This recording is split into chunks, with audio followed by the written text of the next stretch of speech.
Welcome back to Biohacking Beauty, the podcast where we simplify the science of youthful aging and give you real tools to upgrade your skin, your health, and your life, all backed by cutting edge biohacking strategies. I'm your host, Amitai Eshel, CEO of Young Goose, the biohacking skincare company that's transforming how we think about aging. Whether you're battling fine lines, acne, or just looking for the next level glow, we've got your back. Today, our guest is Joni Laiho, a true pioneer in the world of nutritional supplements and gut health. With over 17 years of experience and more than 100 high performing product formulations under his belt, Yoni is the founder of Thera Nordic and a serious authority on the gut skin connection. In this episode, we're diving deep into the gut skin axis, what it is, how it affects aging and inflammation, and what you can do today to start healing your skin from the inside out. You'll learn why gut health and skin health are inseparable, how to treat skin conditions like acne, eczema, rosacea, or even aging and wrinkles by targeting the gut, and effective research backed ways to repair a leaky gut for long term beauty benefits. Plus, if you love this podcast and want to upgrade your skincare routine, we've got a special treat for you. Head to younggoose.com and use code podcast10 at checkout to get 10% off your order. All right, let's get it into this podcast with Joni Laiho. Okay, Yoni, welcome to the Biohacking Beauty podcast. It's a pleasure having you here. Thank you very much, Amitai. So let's start by talking. You talk a lot about the gut skin axis. So for people who are new to the term, what exactly is it, and why should we care about it? Yeah, well, that's a good question. But basically, I usually talk about gut everything axis because it affects so many things in our body. But the thing people don't normally think of is that actually the skin we have here is our outer skin, and basically the gut lining is our inner skin. So basically, and they mirror each other, and there are similarities between them, and basically what happens inside will reflect to the outside as well. Yeah. So that's why it's so important, because what you do with your gut, then basically, well, some people are more robust. They can do anything with their gut, and it just doesn't show in their skin. But then, in most cases, you will see in your skin, if not right away, then a bit later on, if your gut health isn't optimal. Yeah, I am assuming it's a like anything else, it's a bell curve of people where most people are going to show significant signs. Some people are going to show less signs, and some people are going to be like hyper reactive where Exactly anything comes, anything. Same with allergies and everything. It's always like some people are more sensitive to show. But for example, some people, when their gut health isn't optimal, it's going to be joint pain, or some people it will be brain fog, and then some people it's going to be skin. So what are some of the early signs that your gut is messing with your skin? Well, I think there are several things, like, well, of course, just adult acne might be one. Yeah. And of course, atopic dermatitis is one that's connected to gut issues. Psoriasis is one that's connected to gut issues. And almost any chronic skin condition. Like, there's more and more literature in the scientific realm coming out all the time that connects all chronic skin conditions somehow to the gut. So basically, if it's chronic, then we should look into the gut. Yeah, I agree. There is a company, they actually have a product. The company is called Crown Labs. Very interesting company. And they had a study that showed that they can flood the skin with acne, that is traditionally blamed at causing acne causing bacteria, but that it depended on the immune response of the host, of the person, which is connected to gut health, obviously. Yes. Rather than, so people with that their immune system would have classically not reacted to a little bit of acne, A acne or P acne bacteria, that's not going to react to it, and vice versa.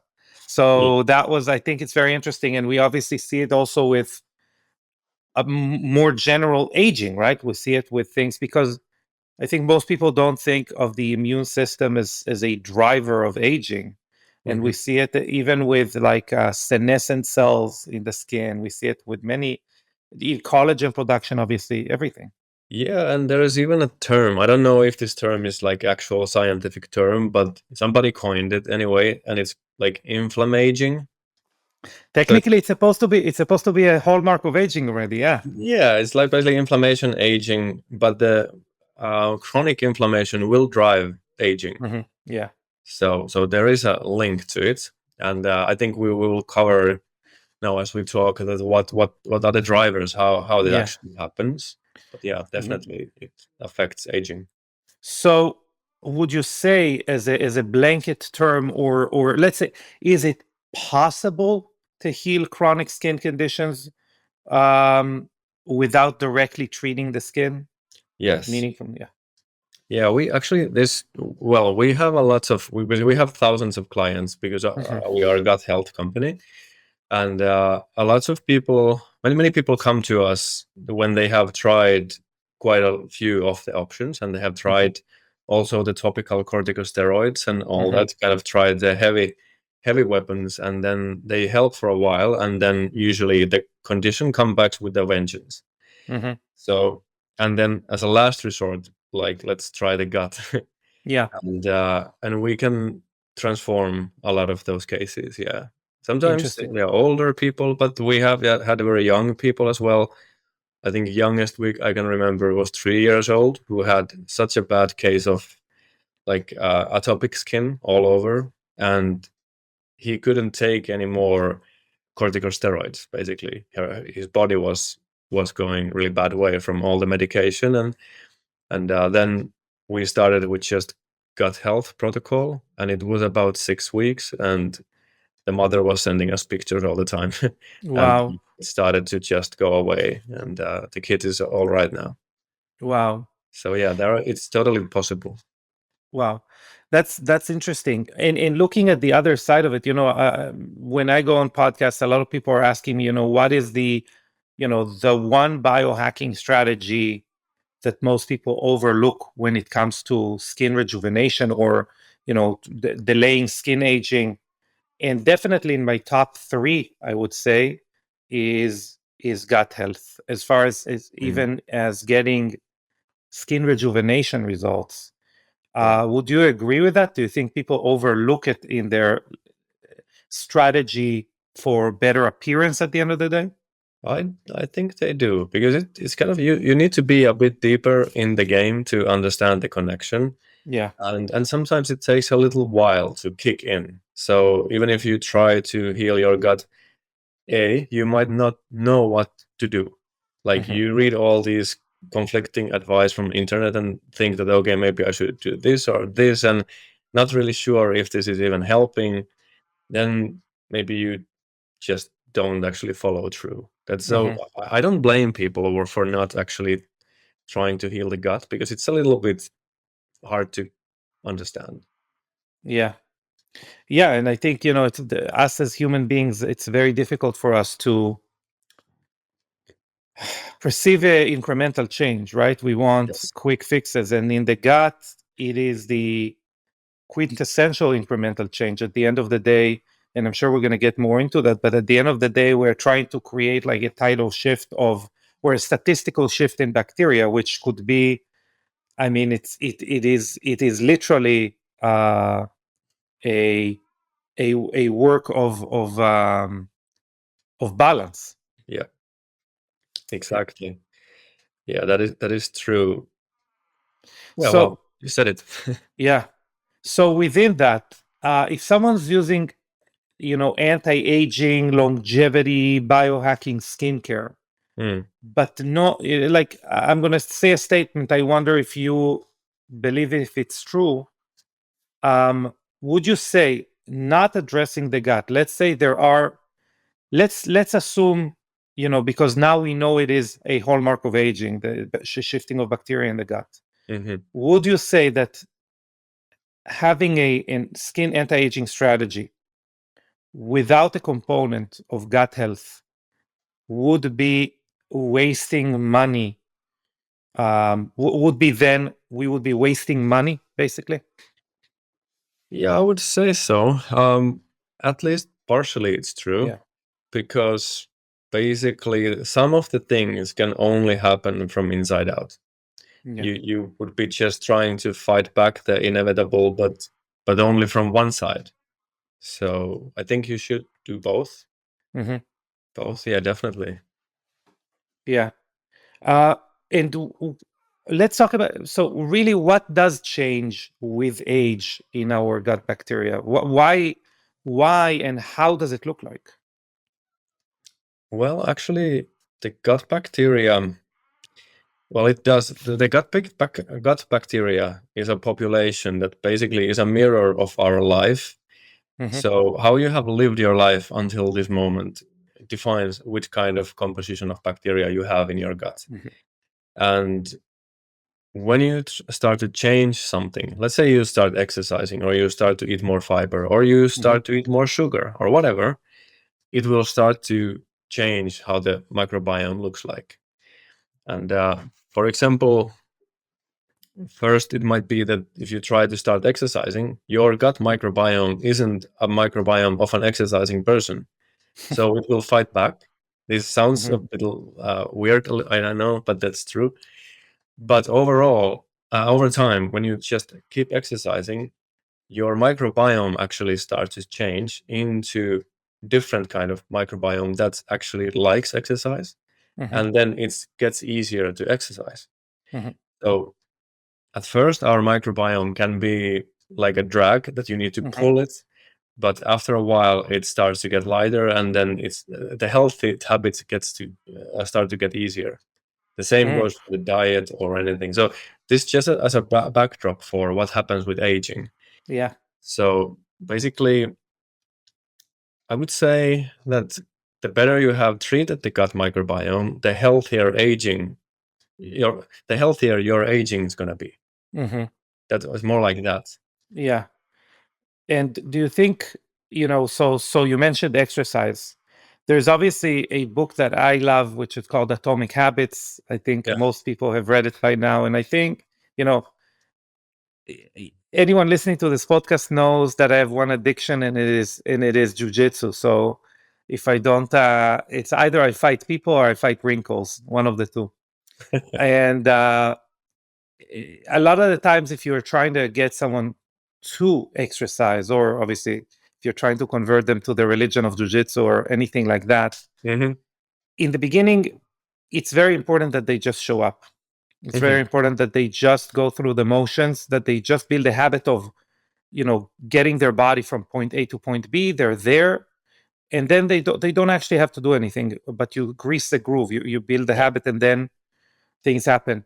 Is there a mirror of that in the microbiome as well, or is it more the actual, exercise, the action that would cause the change? Of course, both, but Hmm. there is the role of microbiome, the bacteria that live inside us. Hmm. Um, it's much more than we think. Yeah. It's basically how we live defines the microbiome, and then in turn, the microbiome makes us stick to that, whatever it was. Hmm. So, and that's also one reason why starting jujitsu or going to gym or doing something different than your microbiome was used to, it's Hmm. hard, because Hmm. they literally have this red line, like they can pick up a phone in your gut and say, we want a donut. And then you want a donut and you think you actually want it, but it's the bacteria that want it. Hmm. So they influence our lives so much. There's so many, like, even scientific examples. We can maybe tell them to later on, but how much they affect what we do. So at least partially, whatever healthy new thing you start, one reason why it's difficult at first is that the guys who live inside you, they don't agree at first, but then they will modify and change, and then it gets easier. So that's Yeah. really, because we must remember there is the population inside the human colon is, if you take all of humankind, like about 8 billion people, it's 5,000 times that. Yeah. So it's a Yeah. massive population, and they do actually have their word to say on how we live. Yeah, they are in mass. They are more than any other category in our body, right? Yeah, basically we have more bacterial cells in us than we have human cells. Yeah, That's it's true. crazy. If That's we crazy. do we, when we say that, do we count like organelles as well, like mitochondria when we say that? No, actually, only the cells of colon, basically. Wow. Only the ones that are in the intestine. That's human body has about 30 billion cells, and there are about 38, 40 billion bacteria in the colon itself. Wow. So So democratically, we're bacteria, you know? good bacteria, yeah. I Yeah. used to say that if some alien would come and put a human in some sort of scanner that would show the DNA, it would show 1% human and 99% bacteria. Because 23 and me alien style. yeah, Uh, Very cool. So let's talk about something, we mentioned very briefly um, the idea of interaction with our immune system, yeah, and that is due to the increased gut permeability, what is now called leaky gut, right? yeah. Um, a lot of people are asking us specifically about collagen supplements as a whole, Hmm. and a lot of the times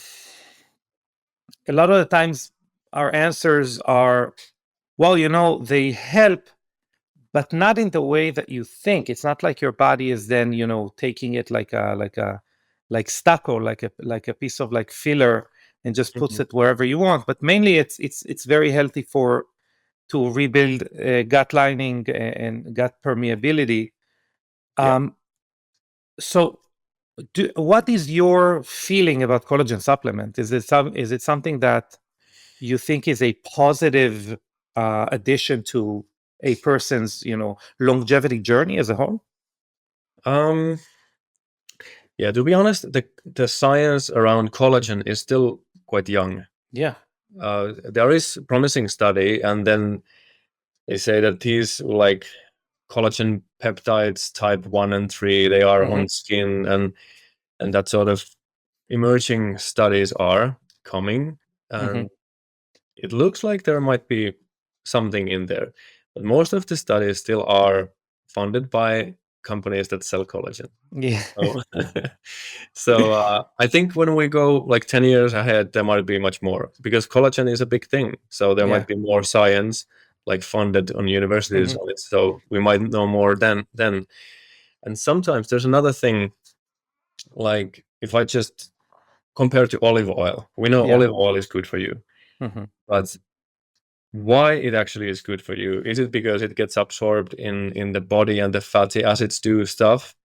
Or is it that the polyphenols of olive oil actually Hmm. are the favorite stuff of your gut bacteria? Mm. And in turn, the gut bacteria give you the good stuff that makes you feel better. Hmm. So well, of course, I'm a gut health guy, so I kind of look at the world with that lens. Hmm. But it looks like the science is supporting quite a bit that many of the things like many supplements we take, actually feed the bacteria. Yeah. And the bacteria in turn do something that will benefit us. They are almost like a gatekeeper. So the Yeah. bacteria and liver are basically like gatekeepers, that they decide what gets in, what gets to do what. Yes. So I think with collagen as well, because if you think the type 1, type 3 collagen, for example, that's said it's good for skin. that's also good for the epithelium in the gut lining. Yes, exactly. Yeah. So maybe you are actually healing that, and then in turn, your skin is just better. I agree. That's what, if you asked me, that would be my hypothesis, because at the end of the day, these are just, first of all, you mentioned something correctly, and we see it with a lot of like longevity molecules, Mm-hmm. where since they pass first through the liver, they mainly improve liver health, whether it is, NAD supplements, among other things. And that is, in my opinion, that would be my prediction, that would be the case with collagen as well, where it is getting broken down to the amino acids, and these amino acids are being utilized where they are needed, but where they pass through first. So where they get uptaken and utilized first. So we mainly are the kind of repleting reservoirs that we were deficient in to begin with. And probably that's a great thing, because, and I'm sure you would agree with me, there are many of the people that are depleting collagen systemically in their body because they do long range endurance sports, and they damage their joints and other areas that need collagen. Many of them have symptoms like IBS, for example, and that is because there is not enough building blocks to go around. So repleting building blocks is a wonderful thing for our entire organism. Yeah, it is. And I think a lot of the health, be it skin health or organ health or gut health, comes down to amino acids, actually. Yes. Because there is constant turnover of amino acids. About, was it like 3 grams per kilogram of body weight? Like just churns over all the time. Yeah. Of course, that's not as much what we need from food. We only need a small part from food. But I think one thing for many people of like an anti-aging strategy would be to eat enough, but the right food, especially good quality protein, and to actually give your body a good pool of amino acids to go around. Yeah. Then that will affect lots of things. Yeah, I agree. Yeah. Flipping the script on that, what do you think is the biggest myth in our industry, in the longevity wellness industry right now, when it comes to gut health or skin health, but really like to gut health? Oh, the biggest myth. Well, a really big one now. I know some people will not be very pleased with me when I say this, but probiotics are a little bit overhyped. Yeah. So people basically think that, okay, gut health equals probiotics. Yeah. But many times, if we look at the studies again, many of the probiotic bacteria and even the probiotic fungi and all these, they do have a beneficial effect most of the times. Unless you have SIBO or some other dysbiosis, then they can actually be harmful. So, but let's say if you have about normal situation and you just want to take some probiotics, they act and work just as long as you take the product. But in about 5 days after you stop the capsules, your levels will get back to normal. Yeah. So it's a transient effect. It only acts as long as you use them. So I'm a big fan of building the foundation, like putting the foundational work in. And there I say that probiotics are not as good thing as we think. And sometimes they might be harmful because people then think, okay, this is my gut health protocol. I take these probiotics and then neglect everything else.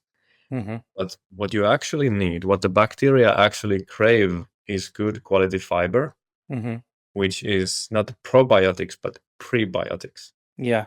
So good quality fiber from vegetables, fruits, berries, mushrooms, nuts, seeds, everything that has a crunch to it, basically. That's good for your gut because it will diversify the gut microbiome. And if we compare like well, I just said that it's about 5 days that the probiotic supplement will stay in your gut. But if you take a prebiotic, either like a fiber blend or you just eat more fiber vegetables, and then you stop, the Hmm. good effect lasts at least a month, but usually Hmm. it lasts several months. Yeah, So, so basically, when you give good food to your bacteria, they thank you, and yeah. that's building foundation. I couldn't agree more. And we see it. So obviously, our field, your and I field, the whatever you want to call it, right? Like the Yep. biohacking longevity field is going Yeah. through a shift where I believe within 3 years there will be another name for it, because the names that we give it now are going to be uptaken by very, very big companies. And Mm. we start seeing it, for example, Nestle. By the way, that is actually a tip of the cap to Nestle and L'Oreal as far as skincare is concerned, because they recognize that longevity and biohacking is a field that they should invest in, because it's easy to sell people who are interested in biohacking and longevity Mm. products. So why am I saying all of that? It's because there is a company that got purchased by, so Timeline Nutrition got purchased by Nestle and then invested by L'Oreal. And $66 million later, they are talking about a specific postbiotic that is supposed to cause miracles, and it's called urolithin. Ah, okay. And I heard about and to that. your point, it's hilarious because um, when I speak with people, I'm like, do you know that there are like urolithin A, B, and C, Mm. right? And they're like, no, we didn't know that. You could just have your bacteria make it, right? And make it in a much more natural way that we actually know that causes something, because Hmm. there's the studies around urolithin A actually not that great, but that I think is the big misconception in our field, because we again it's that incremental effects that we don't like Yeah. to hear about. Yeah. But that is mainly, we just need to provide the ingredients for your bacteria, assuming it functions correctly, to provide what you need. Exactly. Yeah, that's exactly right. And given that you don't feed the gut like simple sugars, for example, or like heavily processed food all the time, Hmm. then and you give it fiber and you give it polyphenols. Like polyphenols Hmm. mean like the olive oil and the berries and all the colorful and Yeah. strong tasting fruits, for example. It will self correct. It will Hmm. take time, Hmm. but it will get there in the end, Yeah. and that's actually a lasting improvement. Yeah. Yeah. So Interesting. yeah. So going into even like pushing you further, like if you could Yeah. remove one product off of like the health food or a retail shelf, what product will you remove? What product will you provide a service to the world by removing? One. Do you mean ingredient or Yeah, one ingredient or yeah. ingredient? Mm, I still think if one, I think it would be sugar. Yeah. Yeah, I think sugar. It also connects. It has so many bad effects, but it also has to do with the skin health as well, Yeah. and the accelerated aging with the advanced Yeah. climate products and all that. Yeah. The best name ever given to a molecule, which is AGE. AGE, yeah, exactly. Think about it. So, Yeah. so yeah, if somebody, for example, would be interested in, okay, how do I fight the wrinkles? Well, don't feed your wrinkles AGEs, Yes. and then maybe use some L-carnosine to break up the existing ones. Yes. But So L-carnosine is something that targets advanced glycation end products, and yes, that's one of the rare ones that actually like the peptide L-carnosine on its own, basically about 500 milligrams a day. That it's shown to be able to reverse and break down the AGE caused stiffening of the tissue, which will mhm, basically be one reason for saggy skin Hmm. and the lost elasticity. Yeah. Basically, what happens in there is when and for wrinkles actually, and for these AGEs, fructose is 10 times more potent than table sugar Wow. to form the AGE molecules. Because of humans' inability to metabolize it. I'm actually not sure why, but I just know that it's been shown that fructose is just more. It just tends to form those molecules, and these Hmm. molecules, these AGEs, once they form, they bind to our collagen, Hmm. basically, and that's called cross-linking of Yeah. proteins. So where normally your proteins are kind of a little bit fluid and they are elastic, but the AGEs will cross-link them and they lose their elasticity. Yeah. So that's not what we want. We don't want it in our joints or tendons, but we don't want it in the skin either. And one of the things that will help, it will also massively reduce the progression, but also might break the existing bonds, is L-carnosine. Yeah. Yeah, Interesting. yeah. Yeah, AGs are funny because glycation is like one of the hallmarks that were kind of added later. They started with like 9 hallmarks of aging, and then we're like, oh, we forgot 3 more. So here you go. So glycation was one. I mean, like I think it's very cool. A little tidbit there, taking L-carnosine for skin Yeah. health. And you said 500 milligrams, like half a gram a day. Yeah, that's about, you can take 500 to 800 Hmm. milligrams, but it's a well tolerated molecule, so it's not, Cool. there's no side effects basically on it. So a flip side of that, like, what do you think? What supplement? You kind of said, probiotics, but is there an ingredient that you think is overhyped? The same way that I mean, I can mention a few. Like, I think we talk a lot about in skincare specifically, and you mentioned, yeah. So, for example, hyaluronic acid in skincare, not orally. Orally, I Mm, think it's actually amazing, but in mm, skincare, I think hyaluronic acid is like extremely hyped. mhm. Is there there ingredient, as far as you're concerned, In gut in health supplements supplement, that is overhyped, that is just in context of gut health or overall. I think in overall, but if you have one in context of gut health, it would be great. Mm, I always blank out in these questions, but there are That's some that are overhyped, but like, well, to me, sometimes feel, well, it's not really a hype anymore. It was more hype Mhm. of a while back, but vitamin C was a little bit overhyped. I agree. I Yeah. agree. So that was a thing. I mean, you need, if you're lacking it, then you are in trouble, but you don't need that much. Yes, I think the only so first of all, I couldn't agree more.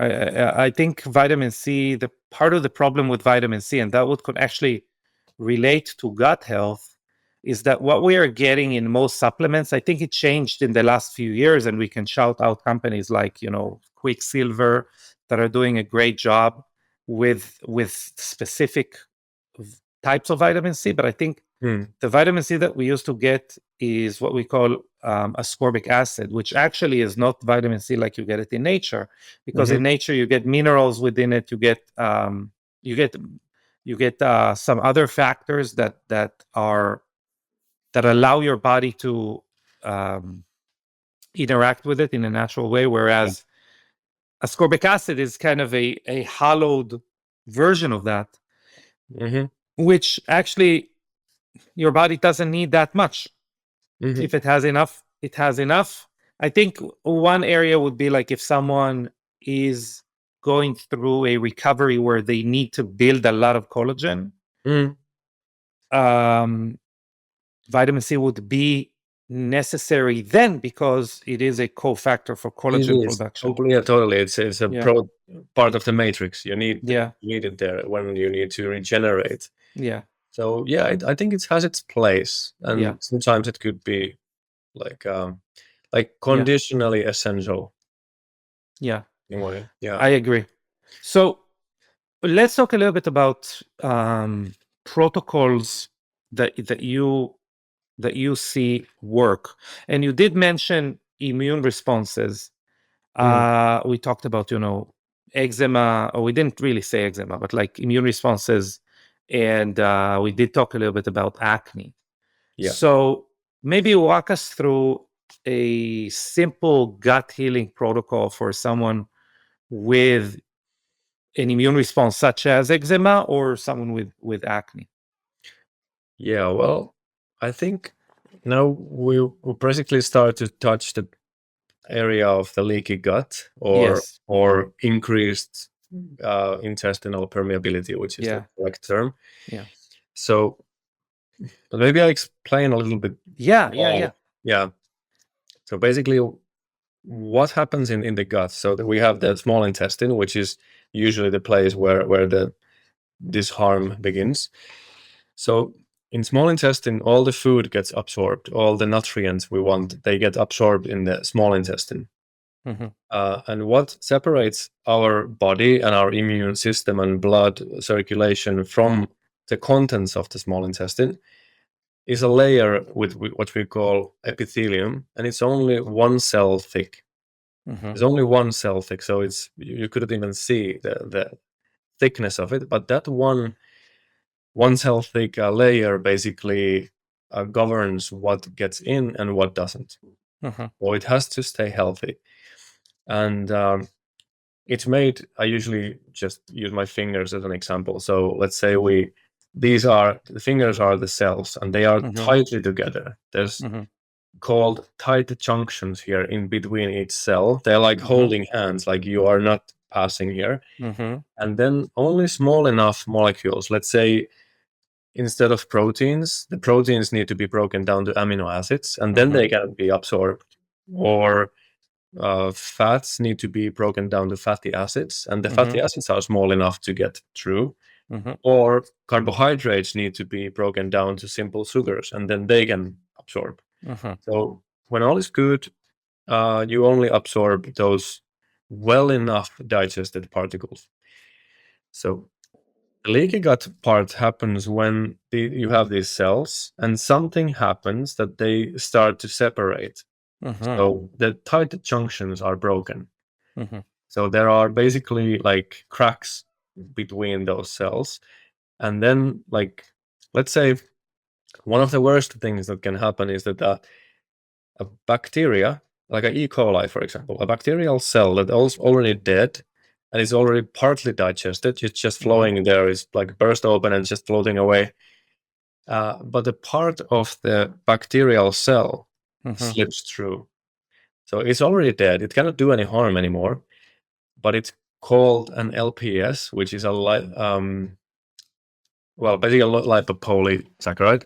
Mhm. And when it gets through the bloodstream, your white blood cells don't know that it's already dead. They just Mhm. identify the DNA sequence, basically, okay, this is an enemy.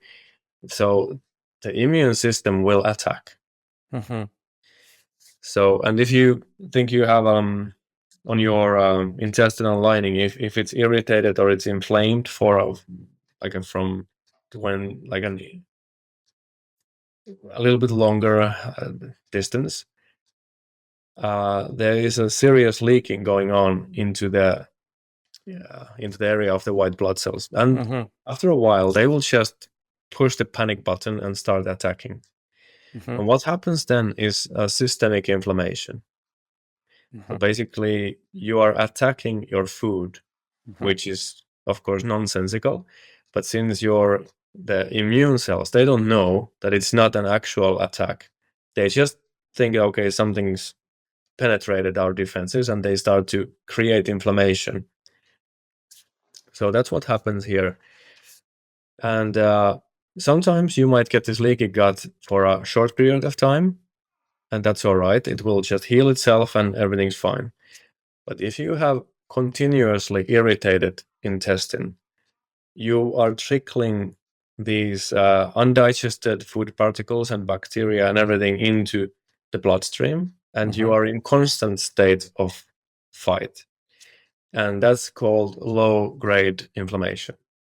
So you have like low-grade inflammation all the time. And then from that low-grade inflammation, you might start having like the joint pains, the skin problems, or the brain fog, or anything, or autoimmune disorders. So the first line to start to heal from any of that is just to make sure that somehow the gut lining gets back to shape. Got it. So basically, we almost always get back to the fact that if the inner skin is not okay, then the outer skin is not okay.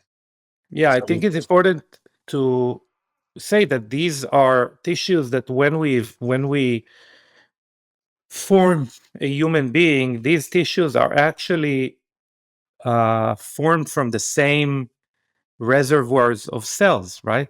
yeah, Epithelial cells. yeah, they are. And there are, of course, there are differences because they are exposed to different things, but there's a lot of similarities in our skin, how the surface of the skin is formed and how the surface of the intestine is formed. So they just directly mirror each other. But the one thing always is it's both in the gut health things and skin health that we need to somehow stop the inflammation. Yeah. Like there's continuous inflammation. And after a time, the inflammation kind of becomes a little bit of self-feeding cycle as well. So you need to break the cycle because body is sometimes it feels like body's own intelligence systems kind of break down a little bit. Like for example, when you have an inflammation in body, inflammation creates more inflammation, which creates more inflammation. And if there's not enough good nutrients in your body, the kind of kill switch is not there. It just gets worse and worse and worse. This inflammatory cytokine will just get more and more and more. But if your nutritional status is good and you have enough vitamins and minerals and everything in place, your system will decide that, okay, this is enough inflammation, let's cut it down. And then it starts to get back down again.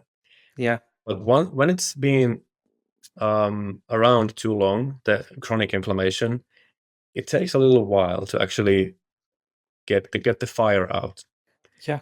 But anyway, that was just the base what I would start to fix if I was to fix either gut health or skin health or both.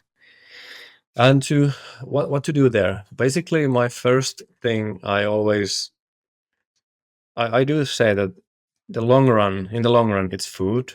It's good food choices and avoid the bad food choices. But to get a kickstart on it, I would start with supplements.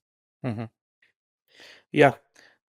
That's why. So part of the reason I asked you to come on is because I was very impressed with your approach to supplementation. So maybe you could kind of walk us through how you view supplementation, how you view gut health. Yeah, sure. Well, basically, it's kind of we're gonna go to the how-to section. Yeah. How I always do it, basically, is we start with there's an amino acid called L-glutamine, and L-glutamine is an amino acid that your gut lining is craving for. So there's a lot of L-glutamine in our body anyway. It's the most abundant amino acid in the body anyway, because our immune system uses it as a fuel, but also the whole of gut lining uses it as a fuel. So if there would not be glutamine, then your gut lining cannot renew, and then you are in trouble. So to fix the gut lining, we need to supply building blocks to it. And L-glutamine, just as a good quality supplement powder, is something that when you just make a drink and drink it, it will get into your intestine. And especially if your gut lining is not in a good shape, actually none of that glutamine will ever get into your bloodstream because your gut will just eat it all and will immediately use it for rebuilding new gut lining. So L-glutamine is the first thing if you need to fix the gut lining. So that's it takes about 5 grams a day. That's about enough. Sometimes if there's acute damage to the gut lining, then there are doses go even up to 30, Wow. 20, 30 grams. But I think they should be done only with somebody like a professional Yeah. help. But 5 grams anyone can do. The other thing is a zinc form called zinc L-carnosine. And by the way, it's important to understand that this is different carnosine that I'm talked earlier about the cross-linking stuff. So L-carnosine is one of its own, but this is a zinc. Like you said that in vitamin C, it's sometimes bound to some like minerals or something. This is L-carnosine bound to zinc. So they make a one molecule. And this is about as close to magic I've seen a supplement get to. So when you combine L-carnosine and zinc, they have this ability to find places that are damaged and make a bond in that area and stay protecting that area. So if you the scientific literature is very complex to look at how it actually works, but the simplified explanation is whenever there is a leakiness or some damage in the gut lining, the zinc carnosine will make a bond and stay on top of that area, basically forming a shield on the hurt area or the irritated area, and the zinc will go deep into the tissue. And from skincare, we might know that sometimes you might need zinc cream or some zinc containing creams to fix something on skin. This is almost like a topical zinc, but with specific delivery to exactly what is needed. And it stays there for about 6 hours each time, protecting the area and stabilizing it. So if there is leakiness, if there is inflammation, if there's anything, it will protect the area and let it heal. So combining glutamine and zinc carnosine is like the first line to do to basically everyone. That's what I would do. Then Would you say that for someone who is kind of undiagnosed, but they do have something that they even suspect that is either an autoimmune response or they have acne, maybe someone listening, their son have acne or daughter, because I'm assuming less people in their teens are listening to this podcast, but or if you have adult acne, obviously.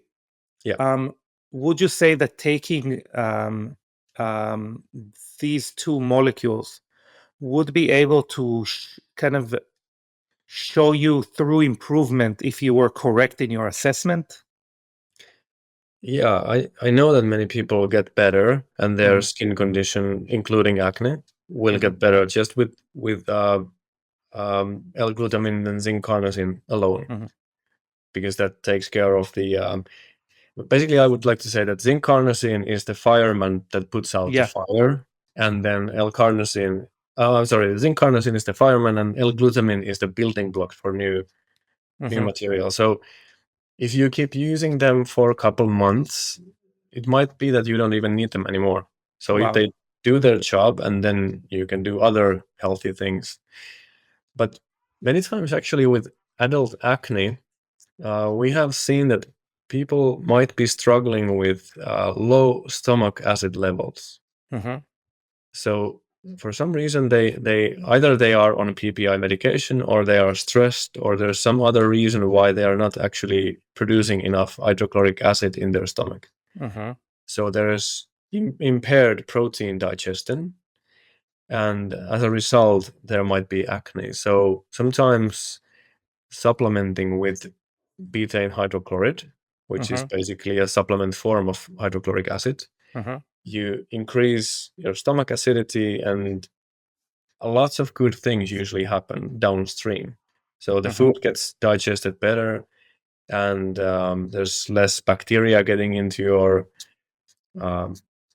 your bowels and all that. And the choice to tie it with butane is just because this is a metabolite that exists anyway in the gut, and it's a good carrier. You mean the betaine hydrochloride? Yeah, betaine, yeah. Basically, betaine hydrochloride. Well, that's normally betaine hydrochloride. You can find it in beets, for example, the betaine, but it's just a way of, because it would be a little bit difficult to ingest pure hydrochloric acid, even a little bit dangerous maybe. So the betaine hydrochloride is just a supplemental form. But it's both of these are found in nature, and actually both of them are beneficial. So because in the stomach, betaine hydrochloride will break down to both hydrochloride and betaine. And betaine is also known as trimethylglycine, which is a metal donor, which many people might have a little impaired methylation. So it's actually like a double-edged thing. I agree. Going back to the well here with NAD supplements, normally when I speak to people, I'm telling them, hey, look at the supplement you're taking. And if it's not like a complex supplement, like, I don't know, like Qualia, where it is boosting NAD, but it makes sure it provides the environment for your body to kind of use it. You probably want to use betaine. Like you probably want to use what you would find as TMG, trimethylglycine, because you are depleting it by providing more, by asking your body to process more NAD. Or sure. Exactly. And many other things will deplete your methyl groups in your body anyway. So but anyway, that's one thing we've just noticed. Either digestive enzymes or betaine hydrochloride.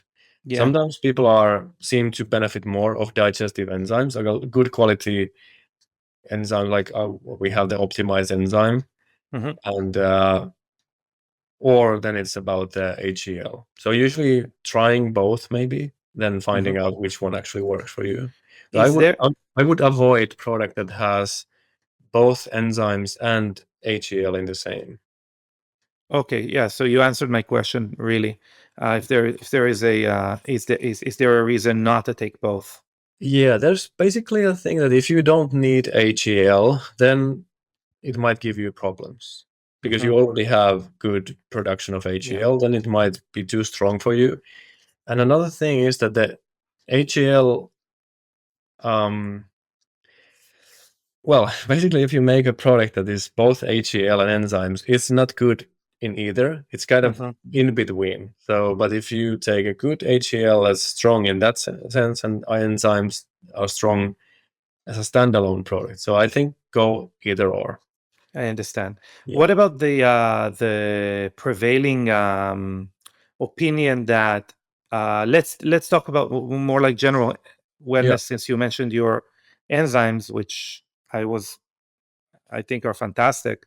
What is is there a reason not to be taking enzymes in every meal? That's kind of like something you hear a lot, right? Like it's gonna make your body like, less effective at producing its own enzymes and stuff like that. Is there any truth to that? That's a good question, actually, and the intelligent question as well. I do hear it quite a bit, and the rationale goes that if you take enzymes, then your own pancreas, for example, which normally produces the enzymes, will cut back on its production and lose the capacity to produce enzymes. Which would then people think maybe a bit like taking insulin or something. Yes. Or whatever hormones. And then if you take hormones like growth hormones or testosterone or anything, then your own production goes away. Yeah. There's no human studies, but there are animal studies actually that when there are digestive enzymes put in the feed of mammals, their own enzyme production does go a little bit lower because body always optimizes. It never overspends the enzyme. It always optimizes. So if you are getting external enzymes, you do produce a little bit less yourself. But the moment the external supply is cut out, you will just bounce back to the level you need. Understood. And actually, quite the opposite. Normally, we find this in our customers who use enzymes. First, when they have for example, bloating or indigestion, acid reflux, all that, and they start with enzymes. And quite frankly, for many people, it's like overnight or even with this first meal, they're, oh, this helps. This actually helps. Then they go on religiously taking the enzymes with every meal, but after 6 months or something, or even a year, they forget. So they just realize that I don't need them anymore. And that's for us, even though this is coming from a supplement manufacturer, I think that's a victory, because I like that Yes. people actually, they got the initial help and their own system recovered, and then they don't need the supplement anymore. Yeah. Looking at this through looking at the same enzyme, but looking at it from a different point of view. One of the talking points of this podcast, or one of the things that we're looking at, obviously, we're looking at longevity. We're looking at ways to maybe stave off skin aging. Yeah. But we are also looking at optimal ways of recovery from injury. And the reason is, I think it's different than other podcasts. If you would talk about, like, if you'd be talking with an orthopedic surgeon, it would be slightly different. Here, most of the time, you chose to have the injury, whether it is something very minor like microneedling, or maybe surgery like facial plastic surgery, or maybe a peel or a laser, whatever that is. There has been studies, or maybe you could talk a little bit about taking a mega dose of enzymes and how it helps with recovery. Complete honesty, this is a bro science, because this is something I've heard from a supplement manufacturer, or raw ingredient manufacturer, mind me, that said, hey, there are studies that people took like 50 times or 30 times the recommended dose of enzymes, and they recovered much quicker from insult, from injury. What does the science tell us about that? Okay, well, yeah, I'm a big fan of enzymes. I've been like last 15 years. I've just love enzymes, and well, I've read all the old books when. Well, anyway, there is one brand of there's actually is scientific study on proteolytic enzymes that are also called systemic enzymes. So here's the thing for everyone who hasn't really heard about enzymes before, that enzymes can take two roles. They can, if you take them with meals, they will attack the food and help break down protein, fat, fiber, carbohydrates, everything. But if you take them without meals, on empty stomach, they will not encounter food in your digestive system, and they will get absorbed into your bloodstream. So they become systemic enzymes. So the same enzyme capsule can be either a digestive enzyme or a systemic enzyme based on when you take it. So now almost all of the science is made with a product called a Wobenzym. So that's dates back to like 1950. There was Max Wolf and Daniel Penidetz, who and Wolf and Penidetz made Wobenzym. So that's a systemic enzyme formula that they have a lot of science behind it. Actually, it's staggering how much they have done. And they have shown, for example, joint recovery and joint, if there is joint pains or any kind of injuries, that their recovery is faster. But the one thing to note here, that most of those enzymes are actually animal-based enzymes. So they are made from basically beef and pancreatic enzymes, so from animals. So there's pancrease, trypsin, chymotrypsin, all kind of exotic sounding enzyme names. And then there is some bromelain from pineapple and some papain from papaya. So all of those, they have the ability of getting into your small intestine, and here like an intelligent transport system kicks in. So your body is very selective what it takes, because enzymes are big molecules. They normally would not get absorbed, but they would just come out in the toilet. But enzymes are different thing. Your body recognizes that, okay, we actually want this because these are valuable.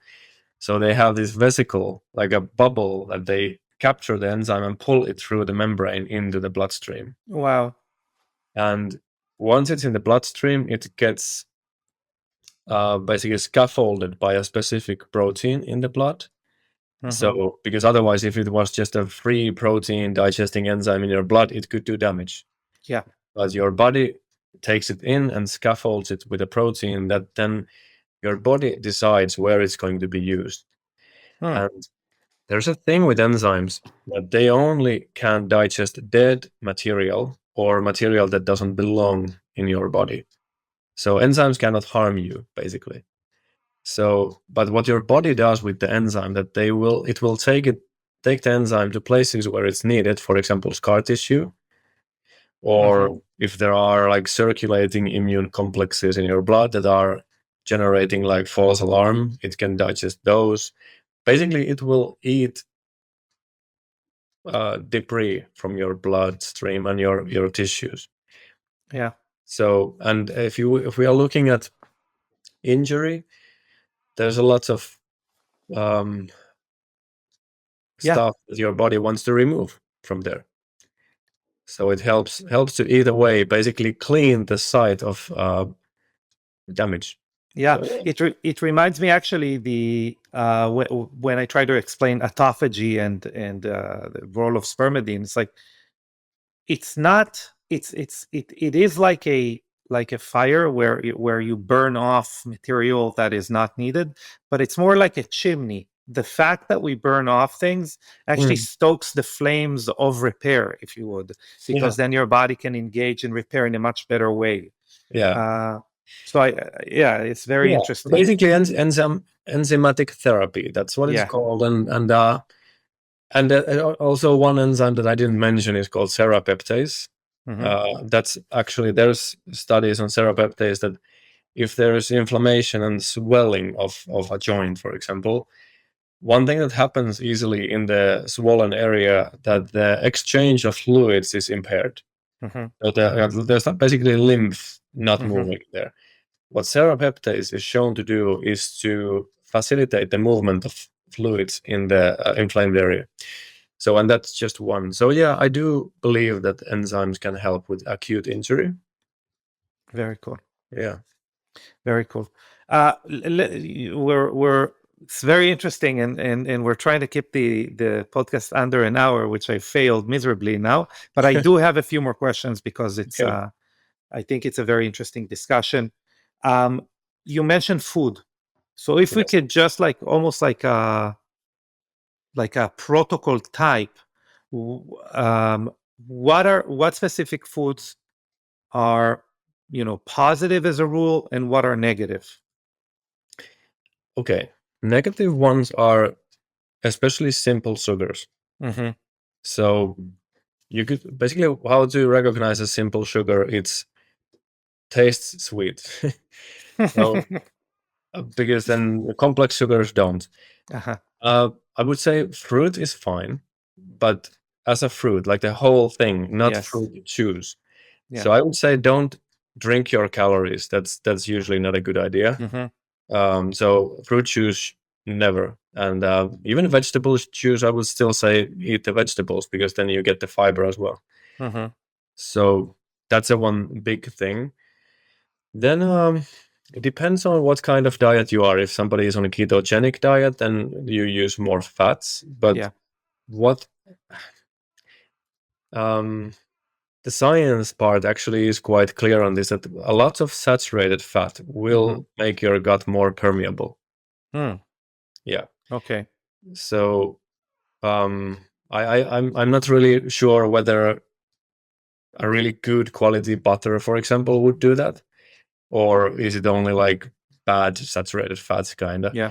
But overall, if you look at the literature, just to be sure, have more of the fats from like olive oil, and maybe if you need use saturated fats, then the coconut oil and that sort of stuff. Got it. More like the ones that stay liquid in the room temperature. So maybe cutting back on excess saturated fat and the sweet stuff. That's basically something to avoid. And then what to add is everything that has a sour or strong taste, like some berries or vegetables that might not be so palatable first. But if you acquire a taste for, like, you start to like sour taste, like sauerkraut, for example, Yeah. or fermented foods anyway. If that's a new thing, you might not like them first, but if you just keep going, like a little fork now and like every day, you might actually start liking them. And they are That, one of the best things you can do to give your gut the good bacteria and also the prebiotic fibers in the same go. yes. I couldn't agree more.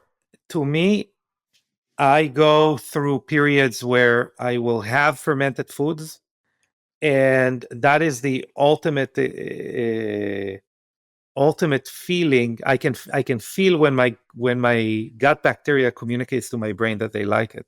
At the beginning, it's a little bit of a challenge to get through, a couple of tablespoons. But within like a week, 2 weeks, the first bite gets me a little bit excited. I know it sounds stupid, but it's true. Like, Yeah. it tastes, um, it tastes amazing. Yeah, it does. And I think that's also one thing. There's like, and first, there's no association. Like, your body doesn't know this is healthy. Hmm. But once you start, you just start doing it. And then after the week or two, you actually get this feedback loop. Oh, this is the thing we want. Yeah. And then it's easier to eat as well. Look, the other thing, I don't know to explain that. The other thing that does that is hummus. I don't know why or what, but Oh, hummus definitely does that. And hummus, as a rule, a good hummus, not one that you buy from a supermarket, like one that you get to some mm, 90-year-old person that makes it in some, in the back of their house, something like that. That's the best yeah, ones. The more you eat it over time, the more you can eat, which is pretty interesting. yeah. Uh, so Basically, I mean, I'm just thinking like just a few actionable things I could yeah, like give yeah, yeah, yeah, few points, like what to do, how to start, how to usually start with almost any gut health issues. Basically, it is the L-glutamine zinc carnosine combo for well, we have the product for that, the flagship one, the Rescue, which hmm is the main product. But to start with that, just heal the gut lining, yeah, and then test the enzymes and betaine hydrochloride if you have any indigestion, and see if you need enzymes or if you need betaine hydrochloride. You might not need either one, but it's good to test. yeah, And consider a good prebiotic fiber. I mean, you can hmm just buy any, it can be psyllium or it can be chia seeds, or it can be some more advanced, where we have one advanced one, but consider adding a prebiotic fiber which has a lot of soluble fiber in it. yeah, And then in the last thing, well, the long afterwards is try to eat as many vegetables and fruits and mushrooms and nuts and seeds. And I give a number here. There is scientific evidence that, and this might sound a lot, but if you try to aim for 30 different plant foods in a week, so 30, it sounds a lot, but it's basically 4 foods in a day that yeah, are different. So it takes a little bit of thinking around, but you basically, if you think how many plant sources there are so many. yeah.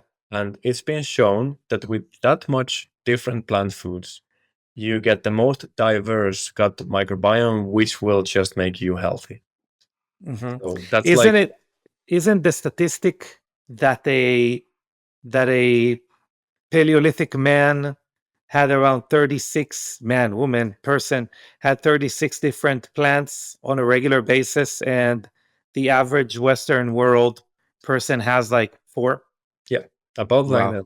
I think it was even more than 36. It was, Yeah, yeah, yeah, but, but yeah, we have so little fiber sources. And the point here is that certain bacteria like one fiber, and the others like this fiber, and the third one like that fiber. So the variety is the key. how So about cooked or not? it doesn't matter. Maybe, Okay. but if your stomach is acting up and it's Yeah. bloating and it's sensitive, I would say cook everything. Okay. To Okay. start, So one thing about you guys is fiber, as far as like good ways to consume it. Um, It does thicken shakes a little bit, I noticed. Our fiber. Yeah. It's basically, well, not much, because it's we've hydrolyzed it. So it's a form of soluble fiber that doesn't form a gel. Mm-hmm. So a little bit it might thicken, but not too much. So I would say just put it in water or a smoothie or whatever. Yeah. That's the best way, Mm-hmm. because it has a little bit of fruity taste to Yep. it. So maybe not in a coffee. Yeah. Okay, apropos coffee. So I do have a lightning round to end this podcast. Just, fast paced. Yep. One gut friendly food you swear by. Chia seeds. Chia seeds, cool. Worst skin advice you've ever heard. I don't even know. I mean, Okay. I think maybe I had that Nivea, like horrible, like some petroleum jelly thing once given to me, and maybe that's the worst one. I don't know. Okay, No. awesome. Your desert island supplement. Desert island supplement. I think maybe it would be a vitamin B complex. Okay. And coffee, gut hero or villain? Gut hero. Okay, good. At least I'm doing something right. Listen, Joni, this has been very, very, very cool. Yeah.